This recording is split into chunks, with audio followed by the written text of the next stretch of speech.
Hi guys, it's Reagan and welcome back to another video. Today's video is going to be my October wrap up. Now for the month of October, I'm actually really pleased with the amount I was able to read. In total, I completed 10 books for this month, which is definitely like on goal when I'm making my monthly TBRs. I also read a good combination of like spooky, atmospheric, very seasonally appropriate reads and some amazing literary fiction and fantasy books that have been catching my eye for a long time. But without further ado, let's go ahead and dive right in. The first set of books I completed this month are definitely in the spooky category. I have both a horror reading blog and just like a fall atmospheric reading blog if you guys are interested in checking that out. The first book I was actually able to complete was the Hacienda by Isabel Canas. This was amazing. This was everything I wanted when looking for like a gothic story to pick up this fall. I also feel like it delivered everything I wanted from The Death of Jane Lawrence, which I read last month and just really did not like at all. I listened to the audiobook of this and it was perfect. The dual narration and the actual narrators were amazing. It created so much atmosphere and tension within the book. I would also say the story is kind of heavy on the melodrama, and listening to it in audio just worked so well. But this is kind of like a Jane Eyre, Rebecca haunted house story. And this novel is set in the aftermath of the Mexican War of Independence. And before the start of this novel, our main character, Beatrice's father, was actually executed during the political upheaval that was happening during this time. Due to this, Beatrice and her mother are not only mourning, but they're also put in a very precarious situation where they have to rely on the charity of family members to basically have a roof over their head and food on the table. With this in mind, Beatrice goes into the season hoping to secure a very good match and husband to ensure the economic stability of herself and her mother. She actually is able to accomplish this by catching the eye of a very powerful and rich and handsome lord of like a faraway estate. She's not necessarily sure why he selected her, especially because her darker complexion does not really make her too popular in the capital, but she quickly accepts his proposal of marriage and moves out to his hacienda in the countryside. Beatrice arrives at this house with so much hope of being able to create her own home to bring her mother to and basically spend out the rest of her days. But once she actually spends the night in this home, she realizes that something is very wrong and that the house is cursed, or perhaps even worse, haunted. She begins to see things in the evening. Dark and dangerous things begin to occur to her, and when she begins to ask around, people very quickly brush her off, especially her new husband's sister. Desperate for help, Beatrice actually turns to the church and this priest, a hot priest I might add, and they begin to kind of go through the process of trying to cleanse this house and also figure out what happened to cause this haunting in the first place. This book is spooky, atmospheric, and absolutely captivating immediately. Again, a fantastic fall read to pick up.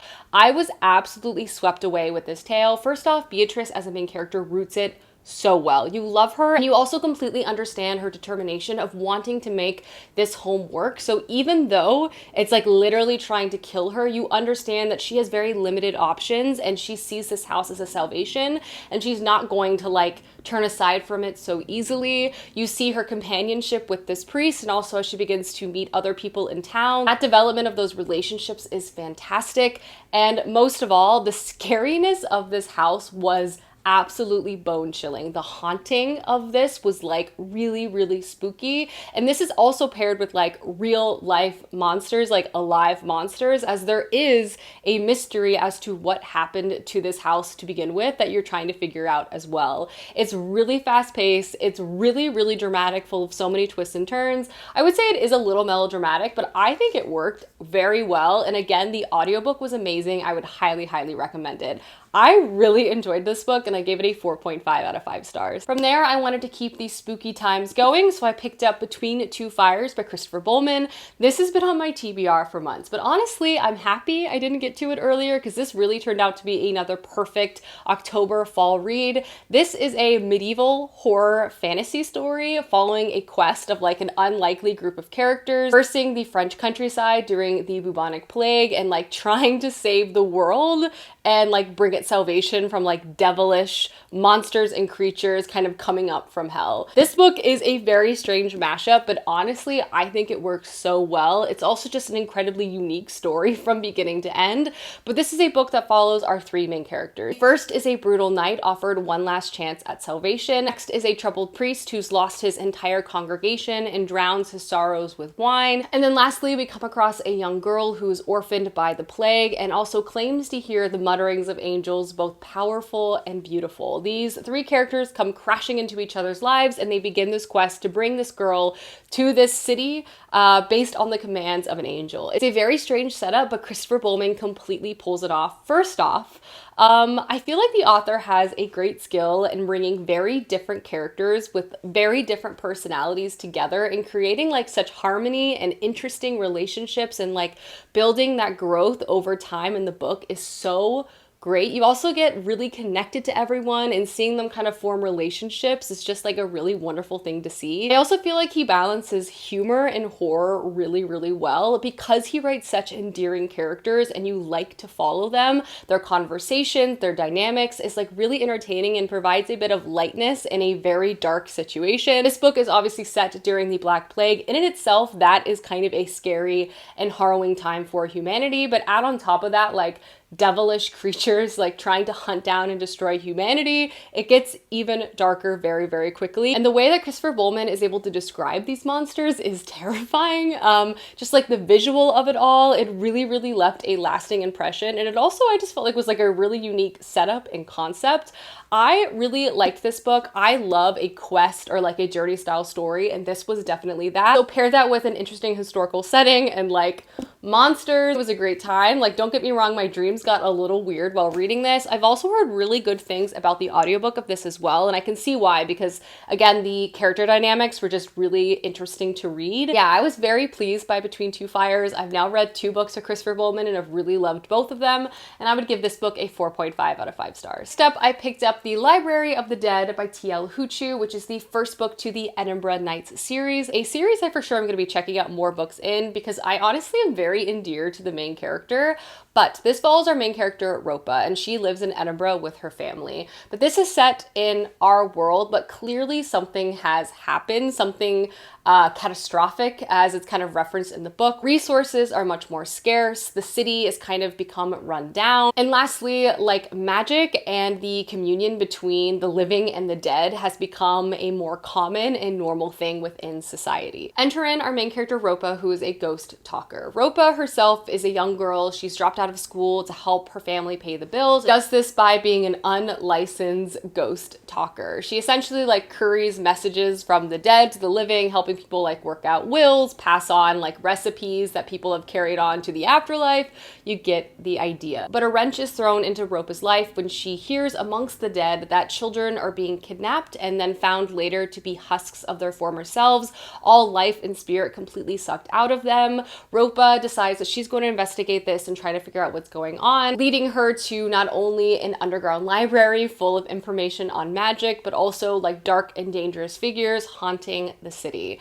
I really liked this book. It by no means like blew my mind, but I do feel like it was like a great book one to set up this world, introduce us to our main character Ropa, and like set the foundation for later installments in the series. I feel like this could be a really fun like mystery of the week like fantasy series, which I personally really enjoy, especially in like the urban fantasy space. Ropa herself also roots the story amazingly. She is an absolute firecracker. She's definitely someone who like jumps and thinks about it later, and I think it works really well in this sort of murder mystery style setting. Like, she is just gonna dive in and she will figure it out as she goes along. Reading her sort of gallivant through the city and take on whatever she wants to is honestly like inspiring, and I just really find her to be a very endearing main character. Also in this book, we're kind of introduced to the beginnings of like a larger magical society, and Ropa herself is beginning like her own magical training to learn more about her abilities. And seeing the beginning of this in book one, you get a sense that this is really going to expand throughout the rest of the books within this world. But yeah, I just found this book to be fast moving. The plot was was really engaging. I wouldn't say again that it was like the greatest thing I've ever read, but it was like very delightful and dark. Combination that I feel like can be hard to find. I just feel like this was a really interesting first book to like a fun new urban fantasy series centering ghosts set in Edinburgh. It's dark, it's atmospheric, and it's also a really quick read as well. I would give this book like a 3.5 out of 5 stars. Next up, I picked up one of my most anticipated releases of the year, and that is Ordinary Monsters by J.M. Miro. This is a historical fantasy story with a grim, gothic, very atmospheric, like Victorian England setting. But this is a book kind of about strange kids with strange powers, very much in like the Umbrella Academy vibe. This book I would say is like very long, but I would say it definitely has acts within it that I think work pretty well. Primarily, we are following two young main characters, Charlie and Marlowe. Both of them are born with strange powers, and we kind of get a view into their early life, their childhood, how they ended up in the places that they were eventually found by a very like mysterious academy for these magical children. Our other main character is introduced to us, and her name is Alice. She is basically a disgruntled female detective hired by this like mysterious academy to locate children throughout the world and then safely bring them back to the United Kingdom where they can enroll and become students at this place. This task is made very difficult though because there is also a mysterious man made of smoke who's also trying to track down these children to consume them and their powers. So as I said, I would say this book is kind of broken up into halves. The first half is like the journey aspect of this book. We're following Alice as she meets up with these boys and is like trying to bring them safely to this destination. And from there we enter into part 2. We meet more of the children at this academy, and the mystery definitely begins to unfold from there. I think this book really wins in 2 departments. First off, I found the characters, especially our main characters, to be so lovable, and the people that are directly connected to them I also felt very, very deeply for. I loved reading from Alice's point of view. I loved Marlowe. I loved Charlie. I loved a lot of the other kids that were presented to us throughout the story. I found them to be so endearing. You really wanted to protect them, and you also quickly begin to see like the love that formed between all of these different characters throughout the entire novel, and I feel like that was definitely the best aspect of this book. Next up, I would say the atmosphere was great. I mean, this was definitely trying to be like a grimy Victorian era book, and for the most part I do feel like this book succeeded in kind of capturing that vibe and kind of presenting it through the entire book. I also feel like this sort of dread and confusion about what are the origins of this power and what even is this academy and who is this mysterious shadowy man and like what does he want, that mystery and confusion that the reader has about these things I do feel like was drawn out and paced pretty well throughout the story as well. I also feel like it had a lot of great development by shifting forward and back in time, giving us context and backstory about the characters as well as a lot of the settings of this book.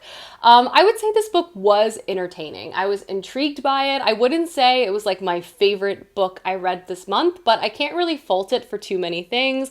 Perhaps I could have worked on its pacing a bit. Again, it is pretty long, and I do question if like the overall plot buildup was like worth all of the length, but I am again really attached to all the characters. I'm curious to see where it's going to continue to go in later installments, so I don't know. I liked this book. I don't know if I loved it, and I would give it like a 3.75 out of 5 stars. The next book I read is the Southern Book Club's Guide to Slang Vampires by Grady Hendrix. I also listened to the audiobook of this, and this was disturbing. This is probably like the most true horror book that, one, I maybe have ever read, and two, definitely read this month. This book is set in the 90s and suburbia in Charleston. We're following a group of white women and their book club, and everything is kind of normal. They love to read these thriller stories. We specifically are following our main character, Patricia, who is a housewife, kind of ignored by her husband, and her children are growing up and are beginning to ignore her. She finds a lot of solace and friendship within this book club, but when a new strange man moves into town named James Harris, and Patricia begins to question if James Harris is who he says he is.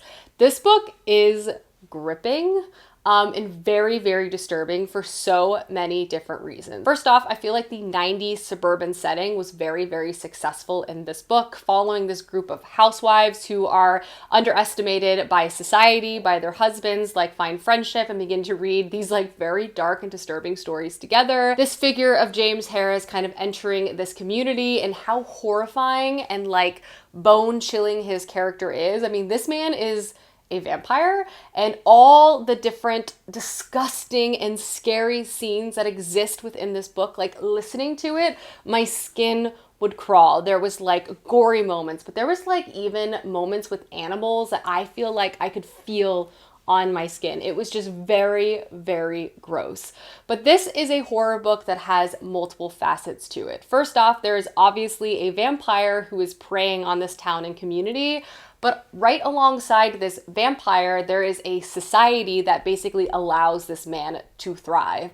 We are in a 90s suburban town where racism and sexism are running rampant. And these societal ills are why this vampire is able to get away with what he has for so long. And you really see this like personified within this group of white women, mistreated by their husbands, but also these women are very easily able to turn their backs on communities of color until their own community is put into danger. This book will just disturb you in so many different ways. It also makes you realize how monsters are able to thrive in these sort of idyllic, seemingly perfect communities. And it's because people don't want to ask hard questions. People don't want to like confront their neighbor or make a scene. They'd rather like stay quiet and put out that everything is fine and perfect. And that combined with like the literal horror of a vampire just makes you want to scream, like scream for so many different reasons. And I think that combination creates a very terrifying story. After all that horror, I was really craving some like comfort read. So I did deviate off my TBR a little bit and checked out two super popular urban fantasy series. I love like romance forward urban fantasy series that are super long with a bunch of offshoots. Something about it, something about the covers, the characters, the plot, like everything about them, I just find to be so entertaining. So this month I actually started two super popular ones. The first is the Hidden Legacy series by Alana Andrews. As you can see, based off the cover, there's a lot we're working with in this series, but I actually found the first one to be really entertaining and just a great start to this style of genre. In this book, we follow our main character, Nevada, and she lives in a world where there's magic, and magic is very much genetic and it can kind of manifest in different ways. Elemental, you kind of get it. There's also different classifications of ability. Generally speaking, the highest classification, otherwise known as primes, are associated to like specific, very powerful magical families who control things like politically, economically, have a large hold in the various cities that they live in. Nevada herself actually is a private detective and her family has their own agency, and Nevada is really cut out for this work. Her magic allows her to tell if someone is lying to her. So she's basically like a walking lie detector test.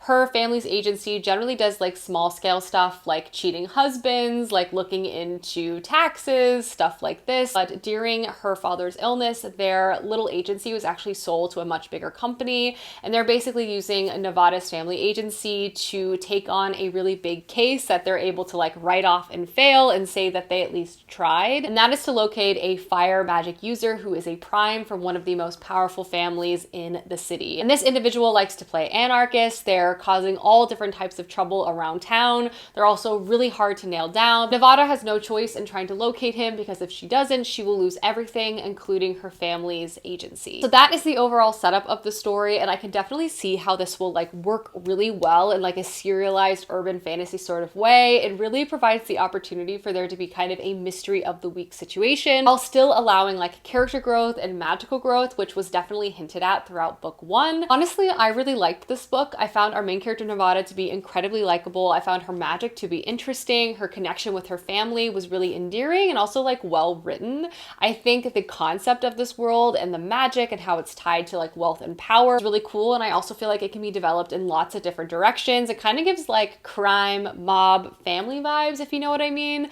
Throughout this investigation, Nevada really flexes her own personal skills, but also results in her running into a very famously dangerous character named Mad Rogan, which is a terrible name. Let me just start with that right off the bat, but this is definitely like the secondary main character and also the character that provides all of the will they, won't they, romantic tension, push and pull, which is also very, very entertaining and a large reason why I picked up this series. Overall, I found the first book to be really entertaining. I'm very curious about this series. I'm excited to be back in like a new urban fantasy world. It really checked all the boxes in terms of what I was looking for when I started this series. And honestly, I would give it like a 3.5, 3.75 out of 5 5 stars, and I would highly recommend checking it out if you love series like this. Next up, I also picked up Moon Called by Patricia Briggs. This is the first book to a super famous series called the Mercy Thompson series. I think there's over 13 books out at this point, with a lot of different like offshoots as well. But in this series, we follow our main character Mercy, who lives in the Pacific Northwest in like a small town in the state of Washington. There, she's actually a mechanic. She fixes up old cars, and she's also a shapeshifter, able to turn into a coyote due to her Native American heritage. She also is surrounded by other supernatural creatures, including her neighbor, who is a hot werewolf. She's also friends with fae and vampires, and the knowledge of supernatural creatures has been introduced into society, but there is a lot of tension between humans and the paranormal. In this book, we're kind of introduced to all the characters, Mercy herself, but we're also quickly thrown into a conflict surrounding werewolves, specifically her neighbor. This is another series that definitely has a lot of the alpha tropes, given that it's like a werewolf situation, so do keep that in mind. But there is like a larger mystery happening outside of the city, threatening the current werewolf group in town, and Mercy herself gets involved. I found the mystery to be engaging, but really I feel like the strength of this book was Mercy herself, and I feel like with both of these series, both of the main characters are really likable, and reading from their points of view is really fun, and you can really see like the potential for both of these characters in terms of like where we're going, their magical growth. And the really fun thing I also find with longer urban fantasy series is that there's so much room for pacing. The romantic tension between characters can really be drawn out, which is always my favorite part. And just, you really get like attached to a lot of the side characters, and they can be rotated in and out. I just love the dynamic of it all. Needless to say, I did like Moon Called. I don't know if I loved it as much as Burn for Me, but I feel like this series especially has so much potential to just evolve over time, and I would give it a 3.5 out of 5 stars, and we'll be for sure checking out book 2 in this world. From there, I had a library book I needed to read and return because it was very much overdue, and that is Age of Myth by Michael J. Sullivan. This is a book that's been on my radar for a long time. It came out many years ago, and there's since been many books in this series that have been released, but for some reason I just have not picked it up, which is surprising because a lot of the tropes in this fantasy world are ones that I love so much. At the core, this is a story kind of about a conflict between gods and humans, and basically for centuries, humanity has worshipped this group of individuals called the Frey as gods, and they believe that they're gods because they're essentially immortal. They live for a long time. They're also really strong in battle magic, and they're also faster and stronger than the average human. So needless to say, they were shocked when one of our main characters actually killed one of the Frey, and this obviously acts as a spark to a possible conflict between the Frey and the humans, especially because the Frey do view themselves, at least many of them do, as gods and humans as ants, especially because their lifelines are so different. But this is also a story of like a small village. You're following a lot of different perspectives, including Wraithy, who is the god killer. We're following Persephone, who is the wife of the old village leader, and she's trying to like bring her community together. We follow a young seer named Suri, who seemingly has magic herself. We follow like rebel Frey, who kind of enter into the picture, and slowly they begin to work together, but you also get the sense that something much larger is looming, and this is really just the beginning. I really loved this. First off, I fell in love with the characters immediately. I found them to be endearing and likable and so rootable, and I also found being in their headspace like so easy immediately. I think they're all charming in their interactions with each other, and how they all kind of cross paths in a very like fate way I found to be very entertaining too. This series also felt very like pastoral. It felt very classic. Most of this book takes place small human village surrounded by a forest, and most of their concerns is just about everyday survival, not the gods, not magic. Large city full of riches and wonders many leagues away. They're more concerned about like surviving the winter and having a good harvest. And all of those elements are really present in this series. But while the author really gave us time and space, acclimated with everyone, you did get this sense of like something much larger is looming, like this dark force, this dark thing that's going to be coming, that's inevitable and unavoidable. And we're going to see how our main characters who we're introduced to are going to kind of confront that. I found the plot to be so engaging. I also feel like the ending left me with so many questions, and I'm really curious to see how it's going to be developed into book 2. But I just feel like it has such a great element of like loyal characters who are like trusting each other, and like this classic sort of complicated villain who might not even really be a villain. Like it's going to be a situation where both sides sides might just have to get to know each other. It's all very interesting, and I'm really curious to see how it's going to play out. It felt old-fashioned in like the best way possible while still being very modern and like easy to engage with. I loved Age of Myth. Absolutely lived up with all my hype that I like gave it, and honestly I would give this book like 4.75 5 stars. From there I read two beautiful literary fiction stories, two new all-time favorites if you ask me. The first is Hamnet by Maggie O'Farrell. This is another book that I did majority listen to via audiobook, and the audiobook narrator for this was also fantastic, and I also feel like worked really well just the narrative style of this book.